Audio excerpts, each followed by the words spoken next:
One of the best to cover the BYU Cougars, KSL Sports Insider, Mitch Harper, hanging out with us for a few minutes, talking a bit of BYU football, a little bit of BYU basketball. Mitch, before we jump into that, correct me if I'm wrong, because maybe I'm wrong, but I'm pretty sure I saw a video of you dancing like you were MC Hammer or Vanilla Ice. Is that did I see that, or is that wrong?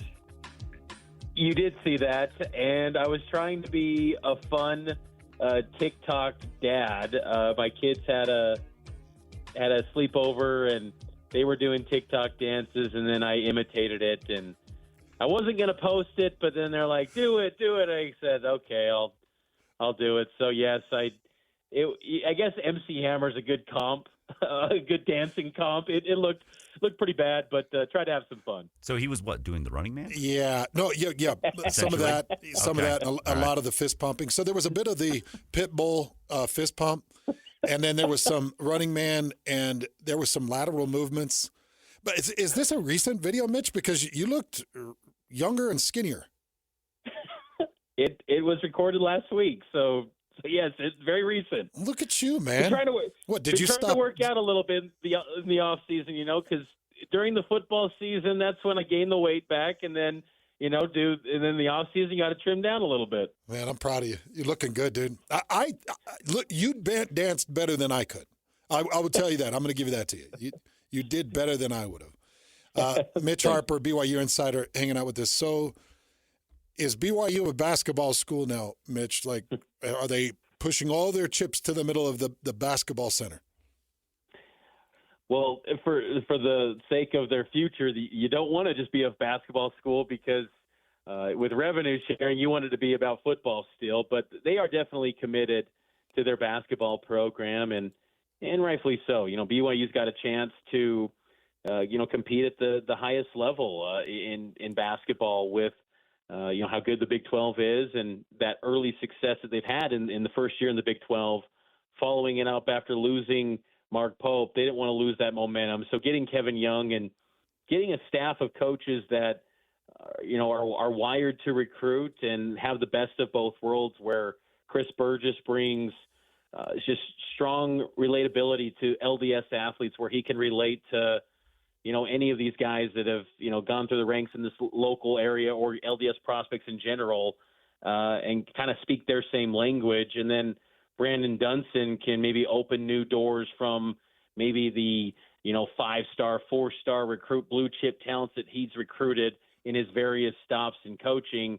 It's a good staff. And, I still would hesitate to say that they're suddenly going to be, better than what they were last season, because the Big 12 is really good. It's going to be better than last season, but still, I think the commitment that BYU is showing is maybe refreshing for fans to see that BYU is willing to go all in.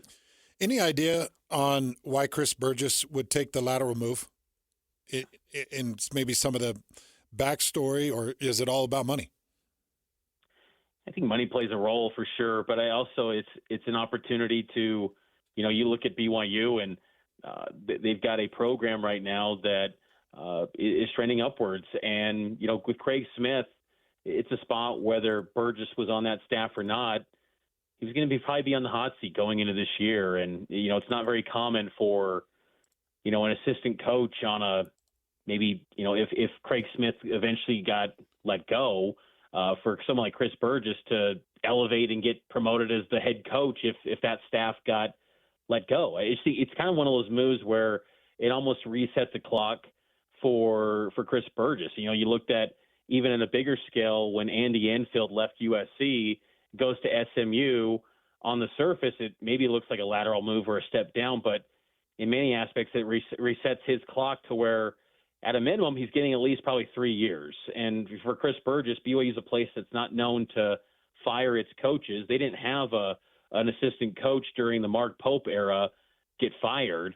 So there's job stability at BYU, and now you're in the best basketball league, and you've got committed NIL resources now and a committed fan base that's going to show up to every game. You can maybe win in the Big 12. And then if there was ever a day where Kevin Young left BYU for some reason, it doesn't seem like that, as he's kind of leaned into, this job, and I think he really wants to be at BYU. But if he ever did leave, Chris Burgess is really next in line. I mean, he would have been a great candidate before Kevin Young got officially hired. His candidacy would be even better if BYU has success, and he's one of those guys on the bench. Man, it's impressive what they've put together, Mitch. It's big and impressive, no question about it. Jumping over to the football side of things, give me just a kind of a quick recap on what your spring ball thoughts were. I was mildly optimistic about what's happening with the defense. I feel like this BYU defense has the ability to be a real surprise this year, and particularly in the trenches. And I know no one knows them better than you in this market when it comes to BYU in the trenches. But I just get the sense that there's going to be progress there. With Tyler Batty coming back, I think everyone knows about him. But even after losing Danny Saili to the transfer portal, I think there's still some options there. You move Blake Mengelson from the edge to the interior. He was competing at that interior spot the last week of spring ball, and I think if you're looking to get your best 11, he probably could have been a starter above Saili, even heading into exiting spring. Yeah. So he goes to the interior. John Nilsson, and then Zay Banya. Can he? Maybe I thought he kind of underperformed last year. I think he's got to be better. Very much. There's more to be had there, but I think BYU's defense is going to be so much better this year, and I don't think BYU's in a position to, suddenly get into a rock fight. That's more Utah's style, where they, if need be, they can win those games in a rock fight. But if called upon, maybe BYU could, and I just think that you might have to have that ability, because there's going to be games where the offense is going to struggle. It's just what it is. I mean, last year there was not a game where they had 400 yards, and I don't come out of spring feeling like the offense is in a place where you can assume or project that they're going to have some explosive games. I mean, it would surprise me a little bit, because the quarterback spot is leaving much to be desired, and so. But I do think the offensive line will also be better. The depth is still a question there to me, but I feel like some of the best maybe potential NFL personnel or talent resides on that offensive line with, this might sound crazy, but Caleb Etienne I still think's got an NFL chance if he can get it right and figure things out. He looked a lot better in spring. He's lost about 40 pounds. Yes, he looked like a new man, and I think having TJ Woods there adds to that. And then Waylon Lapuaho, who might be the nastiest of the group in the interior offensive line spot, and Braden Keim, he was battling the thumb. He's a potential draft pick, in my opinion. No question. And he was considering the NFL after this past year, but it was still a case of you need a little more film. You don't have enough to be a draftable guy, and he could have been, just been an undrafted free agent this past weekend. But he's athletic, and he's kind of got that freaky Blake Freeland-like athleticism, not quite to Freeland's level, but he's an athlete. So I think there's some good things in the trenches, and I think that's where it's got to start for BYU. And I think that's where if you point to BYU maybe being a surprise team this year, that's where it can be. But still, what the ceiling is of BYU, I think this year at best, to me, is maybe 7 wins right now. If they have some personal development and growth that maybe catches us off guard, maybe you could muster up 8 wins or whatnot. But I think that the trenches there's some optimism that I came out of spring thinking BYU could be a little bit better in those areas. Well, about this time last year, Mitch, you and I were setting the standard at right around 6 wins, and saying it's 6-win potential. It should be a bowl team, and they were 1 win away for the last 6 weeks. 1 win away, and could not find their way to that final 6th victory that would have got them bowl eligible. I came out of the spring ball. I've got some opinions on talent and opinions on who's going to be on the field, but I came out of this spring ball with a real heavy hanging feeling of they don't have an option.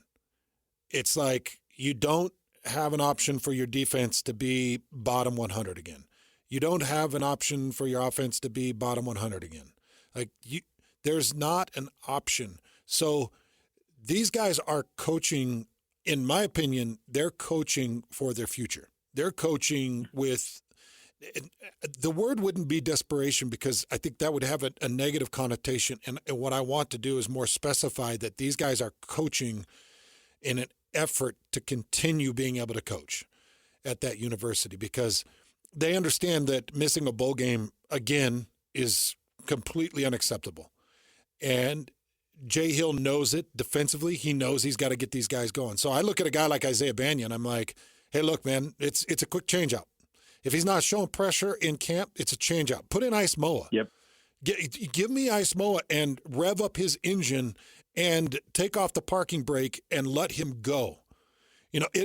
Tell Tyler Batty, look, Tyler, we know that you're an NFL-level defensive end. We need you to take off X amount of pounds or add X amount of pounds or get to this specific lean weight, or we need you to improve your first step, and we got to get you to this point and start really refining the details because, Mitch, it's not desperation because I don't like that word, but it's desperate measures right now for these guys. No question. And I would also add, too, to the quarterback spot, adding McKay Hillstead, and you still got Trayson Bourget, too. You've got 4 quarterbacks who have started FBS games at this level. If Jake Retzlaff doesn't have it one week, you've got to have that quick trigger to say, Bohannon, you're next, or McKay Hillstead, you're next. So when, Scotty's on this show was saying there's a chance McKay Hillstead could be the starter at some point this season, I 100% agree with him because McKay Hillstead, he's got 4.43 speed. He's got ability to maybe be a game changer for BYU at quarterback, and they've got to have that willingness to be quick with the decision. And that's not ideal at a position like quarterback where, if you got more than one, you don't have any, right, as the cliche goes. But to me, it feels like, to your point, yes, there's that urgency. And it's tough because what also adds to the urgency, and it's kind of an underrated storyline, people are excited about the rivalry, but having Utah in the mix, that adds to the level of the urgency because if you do lose to Utah and Utah goes on to win a Big 12 title, that just, makes it harder, a tougher look. And we all know that from the resources side, football, from a facility standpoint, I still think they're at the level that some of these programs they're competing against week in, week out. You look at what Kansas is doing with their football stadium, the hundreds of millions of dollars they're throwing into that football program. Where's that at BYU right now for football? So and that's where it's kind of this tricky spot where the facilities and the money being pumped into the program, you would say like they're probably about on par with where they should be in the Big 12, yet the standard of BYU football has always been this, really program that always every 5 to 7 years has a breakthrough season where they're in the national conversation looking to do something special. But this Big 12 is deep, and it's a solid schedule for BYU, and it's probably one of the tougher conference schedules.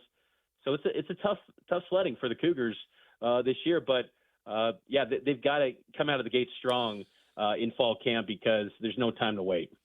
So I'm going to pull back the curtains for people on the BYU 100 best players in 100 years of football, and I am free to admit that I gave Mitch $1,000 to slip into the back end of the top 100. I think I checked in at 98 or 97, somewhere in that 97. range. 97. What would a top 20 finish? What would that have cost me? What is that? Are we talking? Are we talking 5 figures, 6 figures? I don't know. We're talking some big NIL deals. We're talking some big NIL money, and we can get that transfer portal movement up the rankings. No, Hans, you deserve to be on this ranking. And the thing is that when we talk about the defensive line this year for BYU, the guys that you played with were outstanding. If you had BYU's defensive line when you were playing with Chris Hogue, Satema Nali, Byron Frisch. Yeah.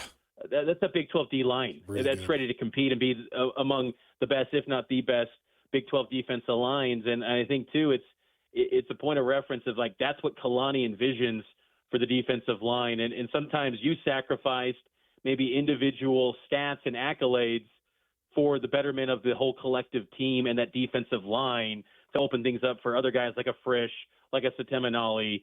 And then that was kind of one of my focuses with this 100 players list is that it goes beyond just simply the stats. Now, sure, that's going to factor in the guys that put up big numbers, of course, and the all conference accolades. But there are players, many players in this program over the years, over the 100 years that it's been operating, who have been massive talents that maybe always didn't get necessarily the statistical glory or the glory in the headlines, but they were incredible players, and you belong on that list. And so that's where, and I wanted with this list too, for it to be in many respects the authority of the best players in BYU football history, even if, and for someone like a Puka Nacua or Ziggy Ansah, where maybe they didn't check in, check out of the facility over 4 or 5 years, but their incredible talents put them among the elite. So it's a unique list, I hope, and I hope people enjoyed it, because BYU football's got, really a rich history, and I think that that gets highlighted in these articles that'll come up over the week. Did you compile the total amount of players over the 100 years? How many total there were? That's a good question. I did not compile the total, like the exact number of how many guys have lettered and played for the programs. I should get an official count of that. I've got all the individual rosters from each year dating back to 1922. So I could do a hard count and kind of get that exact number, but it's got to be quite a few thousand. Oh yeah, there's many players, and I think too what often gets forgotten, and I mentioned this, in your write up on your portion, is that you had but like for the listeners, like you had Tom Osborne's Nebraska, you had the West Coast, the Oregons, the Washingtons. You could have gone to the who's who of programs. Again, Tom Osborne, Nebraska was a Goliath, one of the greatest programs of all time. And I say that because there was a time when BYU football was getting recruits that pre-internet era where it's like they're 4- and 5-star talents. And now you can't wrap your mind around that thought of, BYU getting a D lineman or a quarterback from California who was the LA Times Player of the Year, and he picks BYU over Miami, USC. It's like, BYU had a lot of cachet in that era with Lavelle, and it's going to be fascinating to see if they can ever kind of recapture. I don't know if it'll ever be to that level again. It's a tall order, and this era is so unique. But BYU's got a brand, and once upon a time, they were getting the who's who on the recruiting trail, and I think it's something that sometimes gets forgotten, because I think people have always just assumed, well, they've never really recruited at a high level. No, I kind of disagree with that. I think lately it's been more kind of finding developmental guys, whereas before it was you're going blow for blow with some of the who's who in college football. And I'll be curious to see, in the future, in the next 100 years or whatever it is, can they get to that level where they're kind of a national player in recruiting again? Because we will eventually see a shift that's going to go away from the portal back to roster retention, as many guys and these horror stories of NIL deals and this and that. Like, retention is going to be a bigger thing once again. I really feel that way going down in the future. And, can BYU be in that program that they're showing signs of being able to retain athletes? Now, can they just level up the recruiting and get to the point where they're getting guys like yourself who had anyone around the country recruiting them? It's KSLSports.com insider Mitch Harper just bringing his BYU insights. I'll tell you before I let you go, Mitch, I had 5 different players call me after that release. 4 of them, their names have not been announced. So the only trash talk I had on them was, maybe you're not on the list. And I know all 4 of them on the list, and they were calling to let me know, we finished in front of you as one of the best players. I'm like, you don't know that. Maybe you're not on the list, but I know they're there. But it's all I had. And then one of them was announced, and, he felt it was his right to rub it in my face. He finished just barely in front of me. I think you could think of who that would be. And they thought that was pretty good. They thought it was pretty funny. So a lot of BYU players on this list. You can stay tuned to it at KSLSports.com. You can follow along as they're each released. I think it's what is it, 15 at a time, 25 at a time? How many are you releasing? Yeah, 25 at a time every Wednesday. So the next drop will be May 8th, and then it'll conclude May 22nd, and then after that May 22nd drop, releasing the number 1 player. The following day, it'll be 100 days until kickoff. So season's just around the corner. You did a great job with it, Mitch. Thanks for all your hard work. BYU fans sure appreciate you. Thanks, Hans. Always appreciate it. There you go, Mitch Harper. Fantastic stuff. You can go take a look at the first 25 released of the top 100 players in BYU history. I barely made it on the list.